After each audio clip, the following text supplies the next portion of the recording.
Welcome back.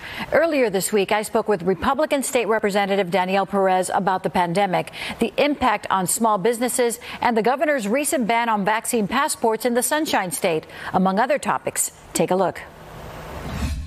Representative Perez, thank you so much for joining us on Impact. Thanks for having us. So there seems to be light at the end of the tunnel, Florida opening up. Many kids are back at school and more people are traveling with some big numbers on Easter weekend. And now Miami-Dade's mayor is lifting the curfew this coming week, saying the county's positivity rate has been steadily trending downward.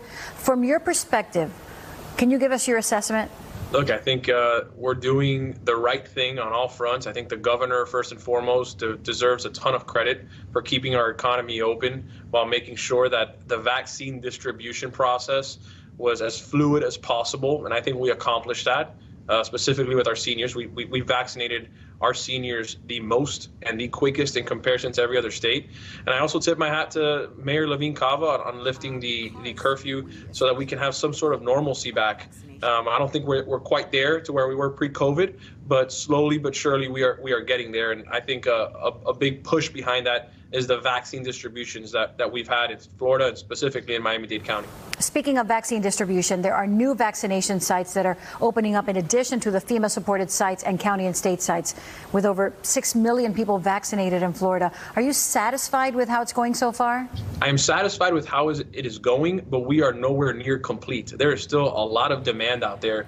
And Jackie, I'll give you an example. This past weekend, I had a vaccine distribution site that opened at 9 a.m. By 9:10, 450 people had signed up for the vaccine. And it was the Johnson & Johnson vaccine, to be specific. But the demand is out there. And as long as the demand is out there and our people, our residents in Florida want to receive the vaccine, we will continue to do our best to make sure the supply is there. I know it's a priority for the governor. I know it's a priority for us here in the House of Representatives. And I know it's a priority for the Senate as well.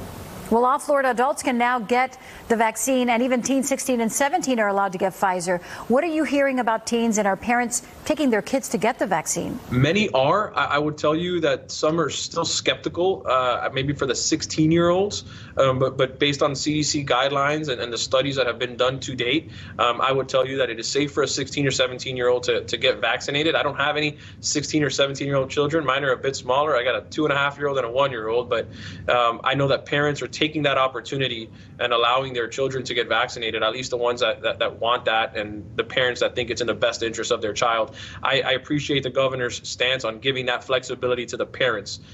So hopefully the more people are vaccinated, the safer our communities are, and the quicker we can get back to a pre-COVID community. Is there more demand for one vaccine versus another, like for Johnson & Johnson versus Pfizer or Moderna? I will tell you that for the Johnson & Johnson vaccine, I think it is less potent for those people that have specific allergies. So, for example, in the distribution I did last week, and there were a lot of people in line. I spoke to every single one of the 450 people, and there were many that were thankful because it was the Johnson & Johnson vaccine based on certain allergies that they had that maybe Pfizer or Moderna would not have allowed them to receive the vaccine. But then there are others that are actually looking for the Pfizer and Moderna vaccine, even if it is 2 shots, because of the effective rate that it has based on studies. So I think there's a flurry of different options that we have, and everyone is taking whatever they believe is best suited for their own personal needs. But everyone is definitely satisfied with the options that they have before us. At least that's what I'm hearing from the people that are receiving the vaccines in District 116.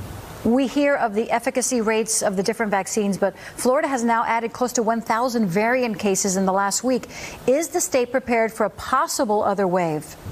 Of course, as prepared as you can be. I guess the unknown is always a variable. It always will be. But as these different strands are popping up, we are acting accordingly. And it's just not the state of Florida. It's in conjunction with CDC. I've heard of different strands in different countries. I hear about a different country every day. But I do know that as these strands are coming about, these pharmaceutical companies in conjunction with the CDC are doing their best to attack it, to make sure that we're ahead of it as much as we can. I'll tell you this, I think COVID caught us a little bit off guard initially. No one could have expected for COVID to be what it turned out to be, but I don't think anyone is being caught by surprise. We are taking everything very seriously on all fronts, local, state, and federal levels. Governor DeSantis has been in the news a lot lately for his handling of the pandemic in the state of Florida, but also for his decision to ban vaccine passports. Do you agree with that decision? I do agree with that decision. I don't think the government should be forcing a vaccine passport on any business or on any individual. Look, we recommend people to get vaccinated. We strongly suggest they wear masks still, even if they're vaccinated. We strongly suggest that they keep their social distance as much as they possibly can. But there's a fine line between government doing their job and government intervening in people's personal lives and personal businesses. I stand with the governor in stating that vaccine passports will have no place within the state of Florida. The state legislative session is about halfway through now. What bills do you see of importance that should make it to the governor's desk? Well, the first bill that landed on the governor's desk was about a week or two ago, and it was HB7, which had to do with COVID liability. And Jackie, I'll tell you, that is going to be the most important bill that we passed this session, maybe outside of the budget, in my very humble opinion. I think what we did with that bill was protect small businesses from potentially frivolous lawsuits. COVID-19 is going to bring a lot of legal disputes, but HB7 will protect the small businesses to make sure that they will not have to come out of pocket and they will be indemnified if they are abiding by the CDC or other health standard guidelines. And that's important. If a business is following the rules, they should not be vulnerable to certain lawsuits. And I think that specific bill, HB7, will protect the small businesses so they can keep their doors open. And I'm very proud of the House and the Senate. It was a bipartisan effort. There were Republicans and Democrats that voted for it. And the governor showed how important that bill was to not just Tallahassee, but the state of Florida by signing it and allowing it to get in front of his desk immediately the moment it passed both chambers. And you mentioned small businesses, and as you know, many are having a hard time due to the pandemic. With the latest stimulus, what is the status, and what will this trickle down to the businesses in the state of Florida? The businesses are still hurting, but in comparison to other states, businesses in Florida are doing very well. And that's an important distinction to make because we're 50 different states with 50 different populations. And I think Florida has handled it the best, Jackie. I don't say that just because I grew up in Florida and I am proud to be a Floridian. I say it based on the facts. Our economy is booming. I think our positivity rate keeps going down. And as far as I can tell, people that want to get vaccinated have every opportunity. I think we've provided that to all Floridians, and that is an important distinction to make. But we continue to stand by our small businesses. I think the CARES Act money is being discussed right now in Tallahassee. We are going through the budget as we speak. A budget has not been laid out in front of the governor yet, but that will happen in the next couple weeks. What we're doing right now is the House and the Senate are going back and forth on negotiations to see how we can best suit all Floridians in the upcoming budget. So I would expect an answer on the specifics of how we are going to continue to help small businesses in the next couple weeks. But if I was a small business owner, I would feel very secure that the state of Florida is going to have their back. And finally, I wanted to quickly ask you about the news this week that for those students who have grandparents living in Florida and want to attend a Florida public university, they may now be eligible to get in-state tuition even though they're coming from out of state. Can you tell us how this would work and how it could affect Florida universities and Florida students?